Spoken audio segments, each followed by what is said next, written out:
നിയമസഭയിലേക്ക് നമ്മൾ തത്സമയം പോകുന്നു. വി.ഡി. സതീശൻ സംസാരിക്കുന്നു. വല്ലാതെ കൺഫ്യൂഷനാണ്. അധ്യാപകർക്കും കൺഫ്യൂഷനാണ്, കുട്ടികൾക്കും കൺഫ്യൂഷനാണ്. ഒരു മുന്നൊരുക്കവും ഇല്ലാതെ, ഒരു തയ്യാറെടുപ്പും ഇല്ലാതെയാണ് 4 വർഷത്തെ കോഴ്സുകൾ ആരംഭിച്ചത്. ബ്രെയിൻ ഡ്രെയിനാണ് കേരളത്തിൽ.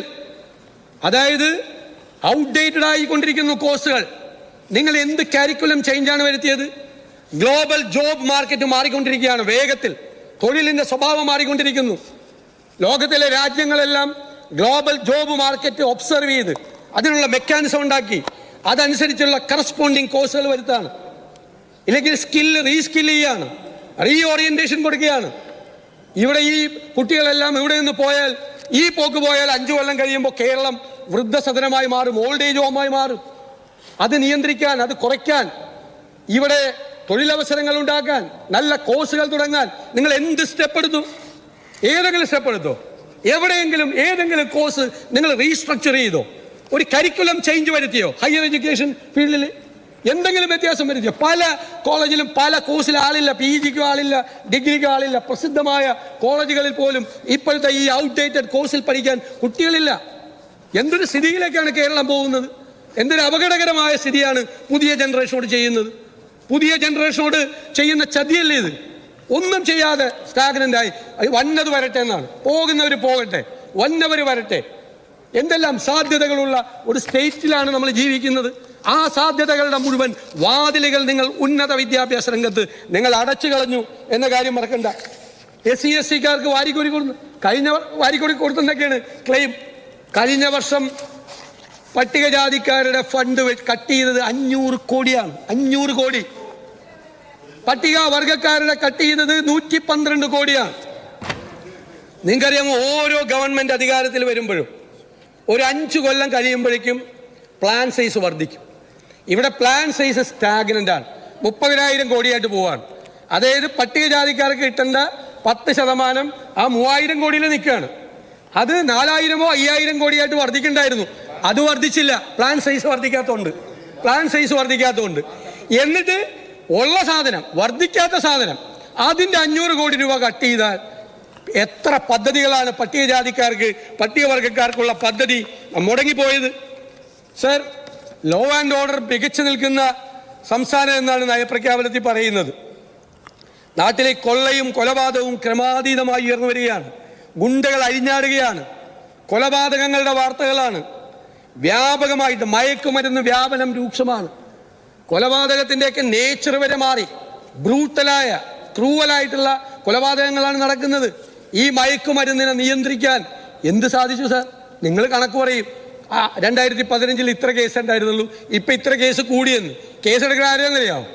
ഈ അവസാനം ഇത് വലിക്കണവൻ്റെ ലാസ്റ്റ് ആളുണ്ടല്ല, ഇത് ഈ ഒരു നെറ്റ്വർക്കാണല്ലോ, ഇത് അവസാനം ഇത് വലിക്കണവനെയാണ് കേസെടുക്കണത്.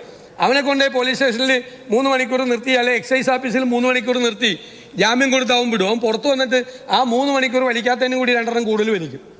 അതാണ് കേസെടുക്കൽ. ഇതിൻ്റെ സോഴ്സ് തേടി എവിടെ പോയി? ഇതിൻ്റെ സോഴ്സ് കേരളത്തിലെ പോലീസും കേരളത്തിലെ എക്സൈസും കോമ്പീറ്റൻ്റ് അല്ലേ? ഈ ഡ്രഗ് എവിടെ നിന്ന് വരുന്നു? കപ്പലിൽ വരുന്നോ? ബോട്ടിൽ വരുന്നോ? ട്രെയിനിൽ വരുന്നോ? ബൈ റോഡ് വരുന്നോ? ഏതാണ് സോഴ്സ്? ഒരു 10 പേരെ കേരളത്തിൽ പിടിച്ചാൽ കേരളത്തിലെ പോലീസിന് ആ കോമ്പീറ്റൻസി ഇല്ലേ? അതിൻ്റെ പുറകെ പോയി ഈ സോഴ്സ് ഏതാണ് എന്ന് മനസ്സിലാക്കി ആ സോഴ്സിനെ അടയ്ക്കാൻ നിങ്ങൾ ഈ പറയുന്ന ലഹരി വ്യാപന കുടുംബങ്ങളിൽ പോലും അസ്വസ്ഥതയും സമാധാനമില്ലായ്മയുമാണ്, ഭയമാണ്, മക്കളെ പോലും പേടിയാണ്.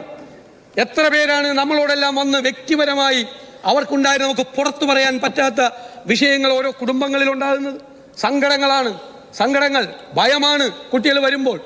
ആ രീതിയിലേക്ക് കേരളം മാറുമ്പോൾ, ഈ ഡ്രഗ്സിന്റെ തലസ്ഥാനമായി കേരളത്തെ മാറ്റാൻ പലരും ശ്രമിക്കുമ്പോൾ, ആ മാഫിയ പ്രവർത്തിക്കുമ്പോൾ അതിനെതിരായി ഒരു ഗവൺമെന്റ് ഉണ്ടോ?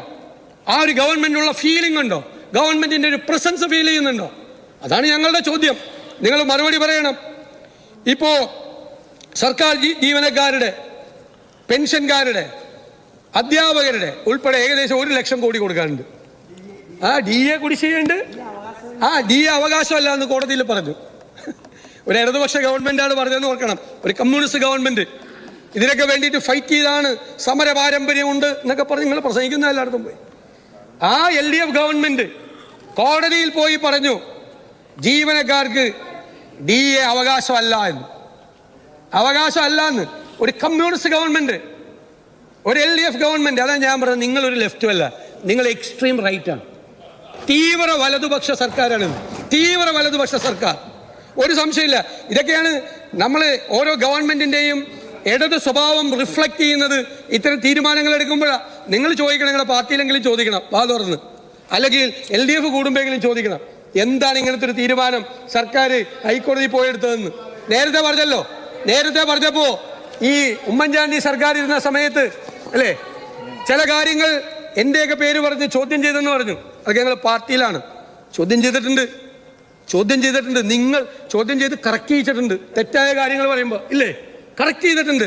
ആ ഉമ്മൻചാണ്ടി സാറിനെ പോലുള്ള ഒരു മുഖ്യമന്ത്രി ആ കാര്യം നമ്മളെ വിളിച്ചു വരുത്തി സംസാരിച്ച് എന്താണ് പരാതി എന്ന് മനസ്സിലാക്കി അത് കറക്റ്റ് ചെയ്തിട്ടുണ്ട്. നിങ്ങൾക്കത് പറയാനുള്ള ധൈര്യം ഇല്ലാത്തതുകൊണ്ട്, ചങ്കൂറ്റം ഇല്ലാത്തതുകൊണ്ട് 10 കൊല്ലം മുമ്പ് ഞങ്ങൾ ഞങ്ങളുടെ സർക്കാരിന്റെ തെറ്റ് ചൂണ്ടിക്കാണിച്ചിട്ടുണ്ടെന്നേ, കറക്റ്റ് ചെയ്തിട്ടുണ്ട്. അതിനുള്ള ധൈര്യം നിങ്ങൾക്ക് ഇല്ലാതെ പോയി. അത് എന്റെ പേര് പറയാണ് എപ്പോഴും. ഞാൻ പറഞ്ഞിട്ടുണ്ടെന്നേ, ഞാൻ ഇതിനു മുമ്പ് ഈ സഭയെ പറഞ്ഞിട്ടുണ്ട് ഞങ്ങളുടെ ഗവൺമെന്റ് ശരിയായ പാതയിലല്ല പോകുന്നതെങ്കിൽ ഞങ്ങൾ പറഞ്ഞിട്ടുണ്ട്. ഞങ്ങൾ കറക്റ്റീവ് ഫോഴ്സായി പാർട്ടിയിലൊക്കെ നിന്നിട്ടുണ്ട്. നിങ്ങൾക്ക് അതിനുള്ള ധൈര്യമില്ല, മുട്ട് കൂട്ടിയിടിക്കും. നിങ്ങൾക്ക് അതിനൊന്നുള്ള ധൈര്യം നിങ്ങൾക്കില്ല. സാർ, 30 ലക്ഷം പേര് ഈ വെസ്റ്റേൺ ഗാർഡ്സിൽ കിടക്കുകയാണ്. എന്താണ് സ്ഥിതി സാർ? വന്യജീവി ആക്രമണം. എത്ര പേരാണ് മരിച്ചത്? എത്ര പേരുടെയാണ് കൃഷി തകർന്നത്? സാർ, പണ്ട് മൈഗ്രേറ്റ് ചെയ്യുന്ന ആളുകൾ അവർ ഈ കിഴങ്ങ് കൃഷിയാണ്, കപ്പ, ചേന, ചേമ്പ്. ഒരു കൃഷിയില്ല. കാരണം എന്താ? എല്ലാം പന്നി കുത്തി മലത്തി. വാഴ മുഴുവൻ നശിപ്പിച്ചു. ഞാൻ ആതിരപ്പള്ളി പോയപ്പോൾ എല്ലാ വീട്ടിൽ നിന്നും പ്ലാവ് വെട്ടി മാറ്റുക. ഞാൻ ചോദിച്ചു എന്താ? അയ്യോ, പ്ലാവ് ഉണ്ടെങ്കിൽ ചക്ക ഉണ്ടാവും, ചക്ക ഉണ്ടെങ്കിൽ ആന വരും, അതുകൊണ്ട് പ്ലാവ് മുഴുവൻ വെട്ടി മാറ്റുകയാണ്. വാഴ വയ്ക്കുന്നില്ല. മഞ്ഞങ്ങ പരുവത്തിൽ തെങ്ങി കയറി കുരങ്ങ് നാളികേറി ഇട്ടുകൊണ്ട് പോവാണ്.